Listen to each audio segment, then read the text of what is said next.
Welcome, ladies and gentlemen, boys and girls, children of all ages, to the channel. You know who it is. It's World of Wrestling. Here today to discuss about WWE Smackdown September 12th, 2025 review. I actually thought that Smackdown this past Friday was not that bad, honestly. Action-wise, the wrestling was pretty good. Storyline-wise, nothing really all that great, I would say. But I think that SmackDown did a decent job overall. I don't think that they did a terrible job whatsoever, but the show was a little, it was okay, per se. But storyline progression-wise, not so much. We got to see Cody Rhodes finally return to the WWE. It's official. The match will be taking place between Drew McIntyre and Cody Rhodes for the WWE Undisputed Championship. So that took place. Vic Joseph, Booker T, they were terrible together on commentary. They generally do NXT. I'm not a big fan of either one of these guys in commentary. But we had the show start off with Brock Lesnar. And Brock Lesnar did not explain why he was doing this, what his reasoning was, nothing. Just, he's there. That's all. Nothing special, nothing important. Wonderful. So that kind of sucked. I wasn't a huge fan of that. Generally, he just had a back and forth spat with R-Truth. Brock looked like he was just having a little fun here in this segment. And that was pretty much it. He F5s fucking R-Truth to hell. And really nothing important happened here. I don't know. Brock Lesnar's pants ripped, actually, when he performed the F5, which I thought was funny. But no explanation, no nothing. He's just looking for John Cena, and that's it. Big deal. Whoop-de-doo.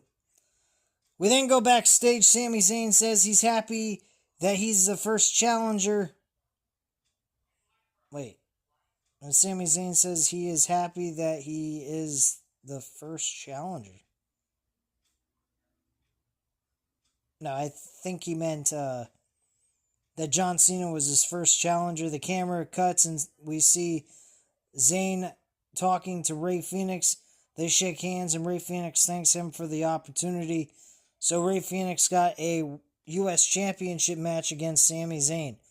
This match was fun. Very enjoyable work by both men. Sami Zayn picks up the W and walks away with the victory. Later on in the show, just before the main event, we saw Sami Zayn get challenged by Carmelo Hayes. The Miz thought that Carmelo and him were going to go after the tag team titles. That was not to be. He actually was going after the U.S. Championship, and Nick Aldis allowed him to find out by himself later on in the show.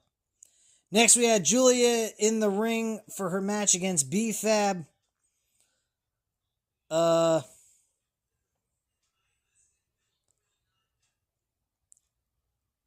as B-Fab is walking down to the ring, Julia goes to the outside and she hits B-Fab. Julia throws her into the barricade and into the ring. Kiana James is in the ring and they double team B-Fab. Out comes Mitchin with a kendo stick and she hits Kiana James with it. Mitchin gets in the ring and swings at Julia, but Julia leaves the ring. And then we cut back and Drew McIntyre is shown lifting weights. Next we had a video package of Aleister Black talking about Damian Priest. We get an official word that the announcement for WrestleMania 43 next year or not next year, 2027, will be in Saudi Arabia. That sucks. And I don't know why, but it's happening. At least we'll be able to watch it, in the early afternoon. So WrestleMania will be ending early in the day, so we don't have to sit through till like 11, 12 o'clock at night. Next up, we had Tiffany Stratton versus Jade Cargill. This match was okay, but Jade Cargill sucks. She's absolute shit. The match was a no contest. It ended up being a draw. Nia Jax comes out and throws Jade into the ring steps.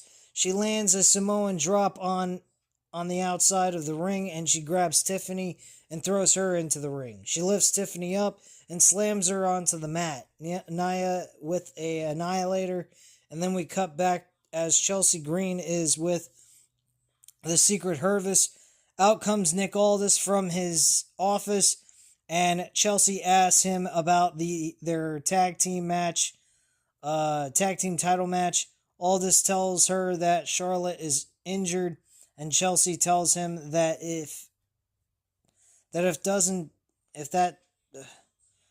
what the hell? This writer sucks.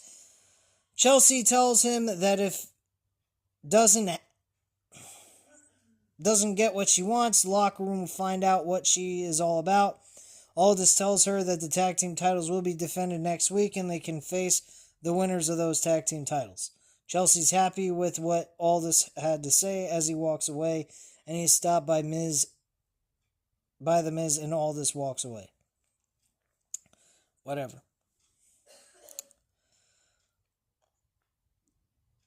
We get a part 1 video package showing the history between John Cena and Brock Lesnar being aired. Joe Tessitore is the guy doing the voiceover narration. Thought that was really nice. Very good work there. I already discussed about the Zayn, Carmelo Hayes, and Miz situation. I'm not going to reiterate that. And then we had Drew McIntyre versus Randy Orton in the main event. Good matchup. Randy Orton ends up losing. Drew McIntyre hits the Claymore kick, gets the W, and Drew grabs Orton after the match, and he throws him to the outside of the ring. Orton is next to the announce table, but Cody heads out to the ring, and Cody runs to the ring, and he hits Drew with right hands. Cody with the Cody Cutter, and he asks for a microphone. Drew falls to the outside. And then we have Cody saying the champ is back, and he will see him at WrestlePalooza, and the show goes off the air. So that's where the match was made official. And I thought the main event of Smackdown was a good match. Definitely pay-per-view-like quality type work by both of these guys. For a mid-tier, in the middle of the road of a card on a pay-per-view level for a grudge match type of thing. I thought they did a fantastic job together.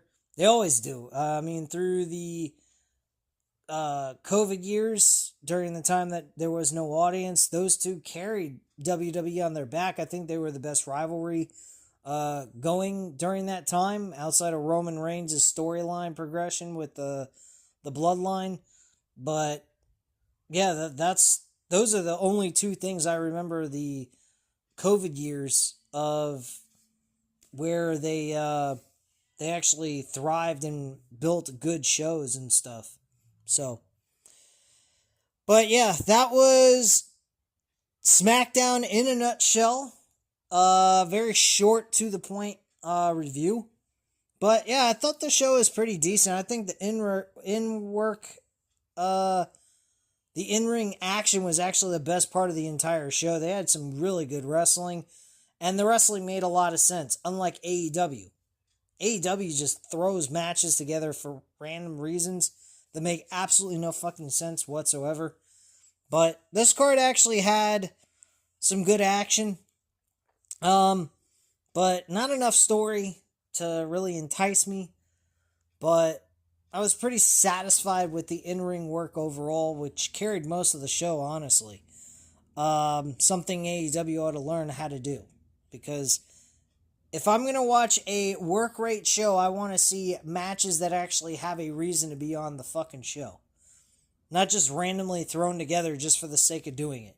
Smackdown had the right way, the right template for AEW to have their show on a week-to-week basis.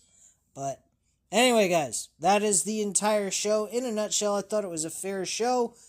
It wasn't boring by any means, but the storylines were not there to hype up the pay-per-view good enough to get me super excited, especially with the lack of explanation by Brock Lesnar, which probably will never be explained, as they did with Cody Rhodes with Brock Lesnar back in 2023. So anyway, at this time, you know what to do. Hit the like button if you liked the video. Hit the subscribe button if you're not already subscribed to the channel. Leave a comment down below. I'll definitely get back to you on that. And thank you guys very much for watching. Have a great night, guys. Bye.